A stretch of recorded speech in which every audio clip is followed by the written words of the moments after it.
Bonjour, dans cette vidéo, vous allez suivre la suite du chapitre 9.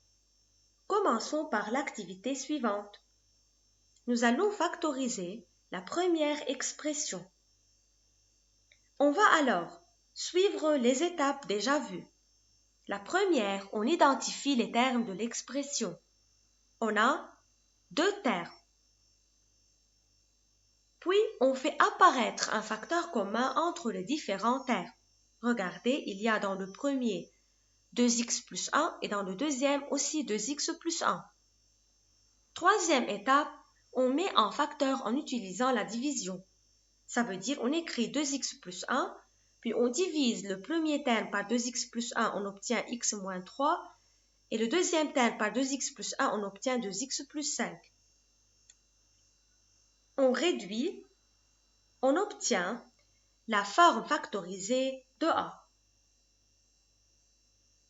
Dans la partie B, on remarque que 25 et moins 16 n'ont aucun diviseur commun. Alors, il n'y a pas de facteur commun, mais on remarque que 25x au carré s'écrit 5x le tout au carré et 16 s'écrit 4 au carré.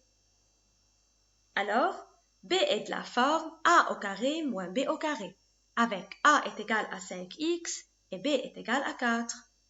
On reconnaît la troisième identité remarquable. A au carré moins B au carré est égal à A moins B facteur A plus B, avec A est égal à 5x et B est égal à 4. Donc B est égal à 5x moins 4 facteur 5x plus 4. Dans la partie C aussi, il n'y a pas de facteur commun et elle s'écrit de la forme A au carré moins B au carré avec A est égal à x plus 1 et B est égal à 3, car 3 au carré est égal à 9. Alors, on écrit A moins B facteur A plus B, ça veut dire x plus 1 moins 3 facteur x plus 1 plus 3. On continue, on obtient C est égal à x moins 2 facteur x plus 4. Dans la partie D, on remarque que 49, 28 et 4 n'ont aucun diviseur commun. Il n'y a donc pas de facteur commun dans cette somme. Mais on remarque que 49x au carré s'écrit 7x le tout au carré et 4 s'écrit 2 au carré. Alors, on vérifie qu'en prenant A égale 7x et B égale 2, le terme du milieu 28x est bien de la forme 2AB. On fait 2 fois 7x fois 2, on obtient 28x. On a donc D de la forme A au carré plus 2AB plus B au carré. Regardez. Et on peut utiliser la première identité remarquable. On écrit alors 7x plus 2, le tout au carré. Dans la partie E, aussi, quand vous voyez 4 moins 4 et 1 n'ont aucun diviseur commun et il n'y a pas de facteur commun. Mais on peut remarquer que on peut remplacer 4x au carré par 2x le tout au carré et 1 par 1 au carré.